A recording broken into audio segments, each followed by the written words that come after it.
rocks just kind of slid, and then they hit that fault line, and they wouldn't slide anymore. So they shifted up to a vertical position. And that is how all these rocks were formed. This formation happens in various different locations throughout the state. If you've anybody heard of the Red Rocks Amphitheater? Yeah. Yes. That's all part of the system, all happening at the same time in the same way.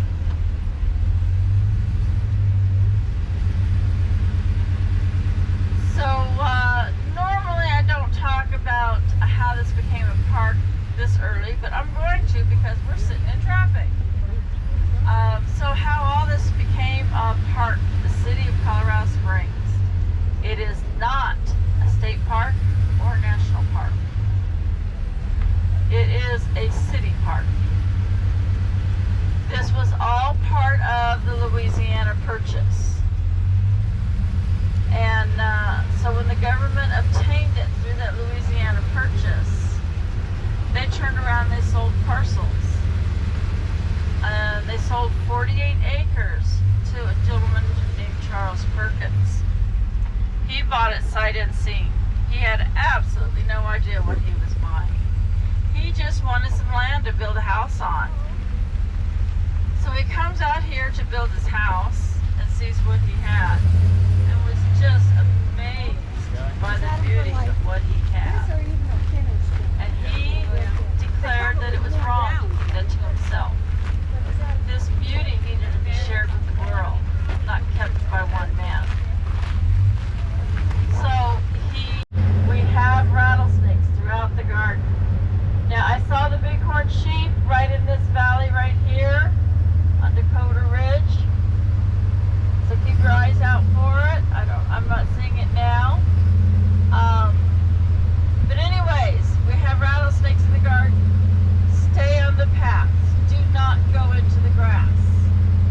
That's where the rattlesnakes go.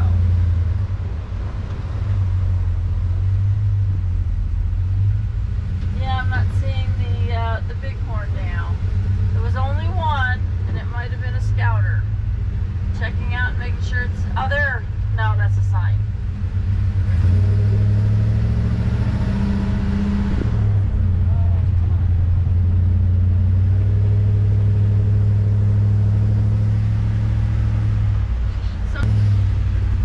So this is North Gate here. All the holes in the rocks.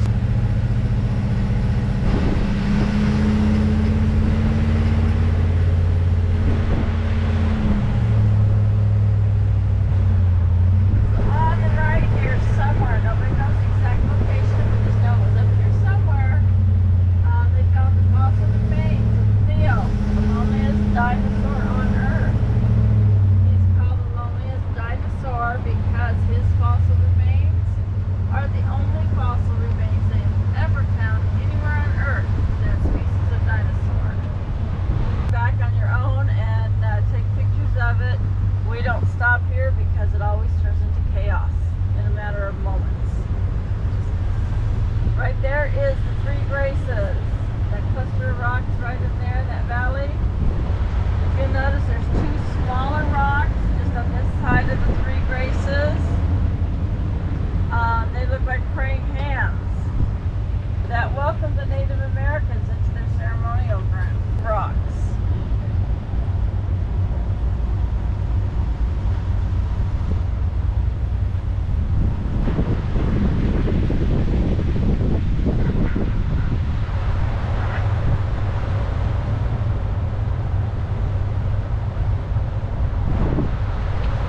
So if you look on Southgate right here, you're going to see a rock that's a little lighter in color, almost white. But it's a little lighter in color right here on the face of the rock. That's the Weeping Mother. You can see a profile of her face. She's looking back behind us. You can easily see her eye, her really big nose, her chin. Her hair flows down through the center. And on her right is her papoose, where she carries her baby. She's called the Weeping Mother because when her eye fills up with rainwater, it leaks out and it makes it look like she's telling about how this became a park and the stipulations on the gift. There was horses, no buildings. You cannot build in this park. Now, he did give exceptions for maintenance building. I'm going to go back to that in a minute. There is the Scotsman. Right there. He's wearing a tambourine. So, he felt that, that there was going to need to be maintenance buildings to keep this park in good condition. So he made an exception for building maintenance buildings. But in order to build anything in the park, you have to get the approval of 5 Native American tribes. So whether it's a bathroom or any other kind of building, you have to go to 5 Native American tribes and get their approval. That's not easy to do because this is sacred land. Is that 5 from the area or just 5 in general? Anywhere in the United States.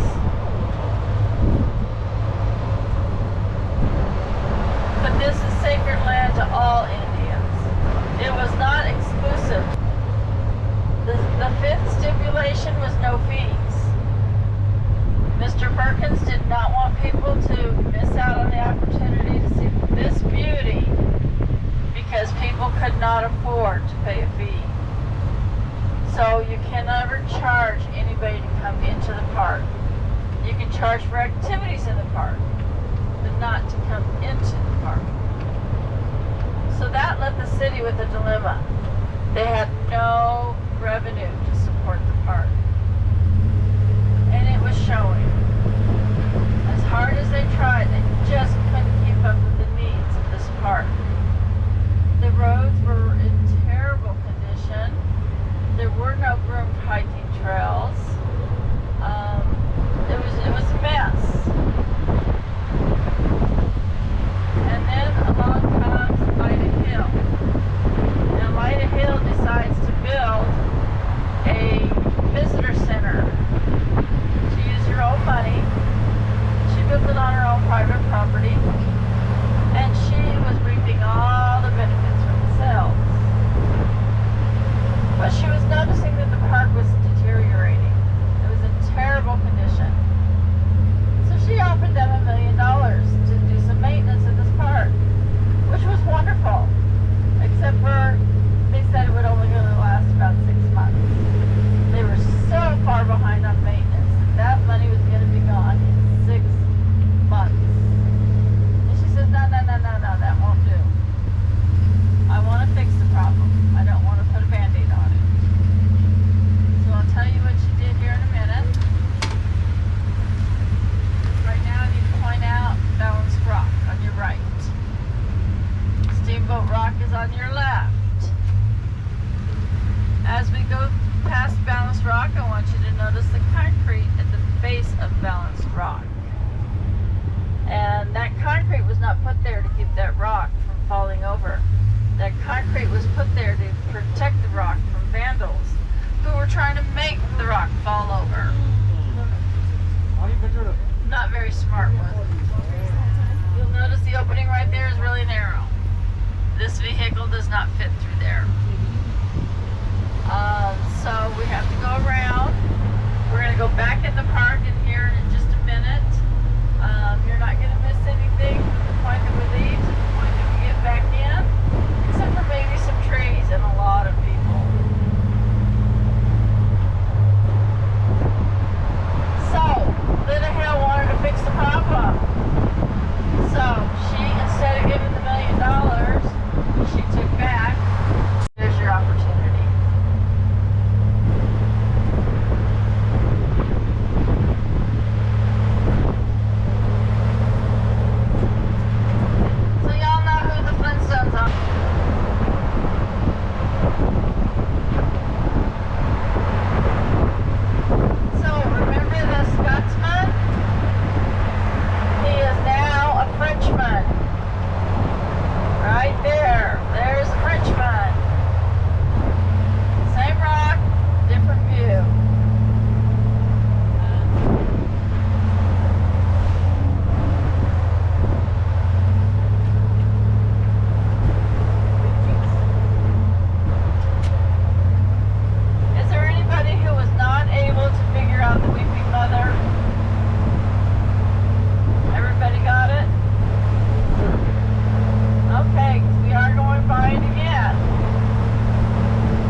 on the Buddha's belly. That is the highest you can climb a rock legally, without getting fined or without having to have a permit. To your right of that is the keyhole window. See that hole there, the rock? You can climb the rock with the permit and climbing gear, and you can rappel down through the keyhole. And then we have a giant fish. Y'all see that giant fish there? Yeah. What kind of fish do you think it is? A puffer. Dory? Yeah. I actually get that a lot. Last week I had somebody say it was a grumpy dory. Any other guesses? Piranha. What was that? Piranha? Piranha? Okay. A puffer fish. How about rockfish? Oh, of course.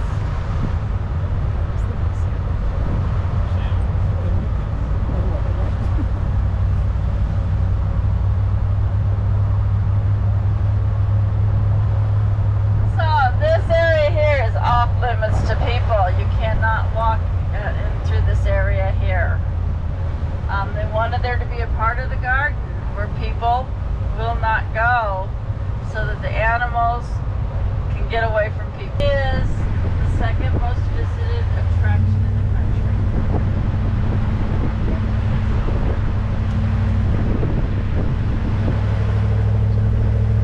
But you couldn't get anybody to come here before the visitor center and all the improvements. When did she donate the visitor center? She donated it in 1999.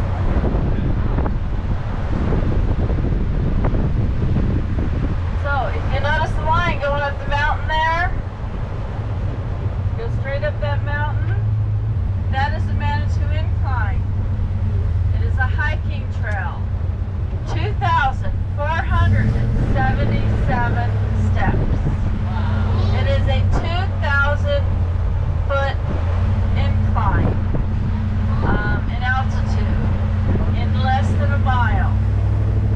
Fastest it's ever been climbed was achieved by Apollo Ono, our gold medal speed skater. He did it in 10 minutes. Oh, jeez.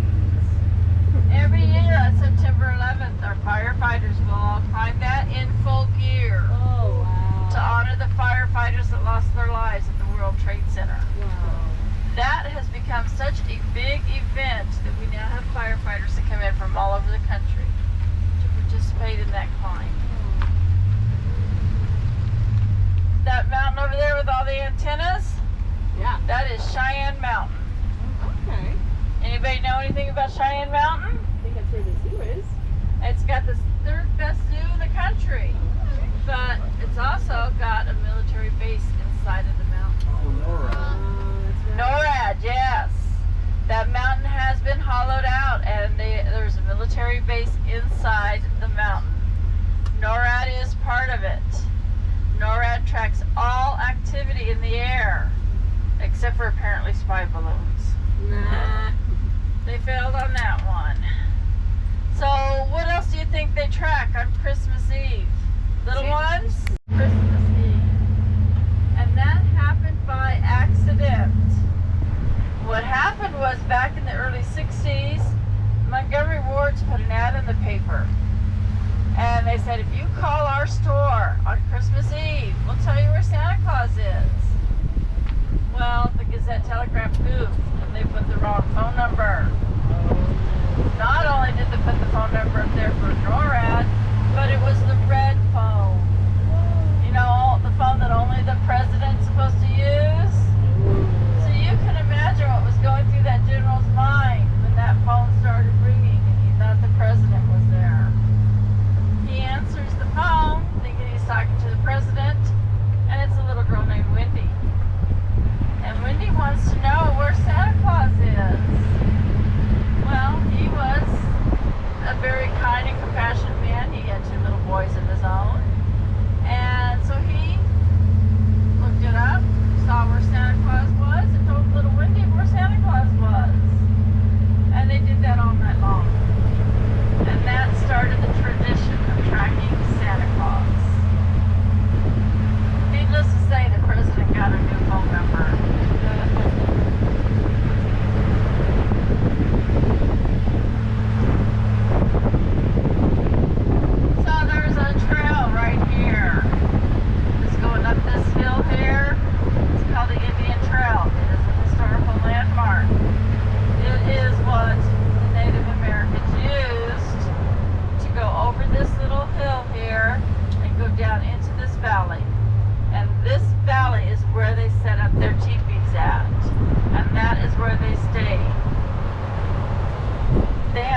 1,000 years old.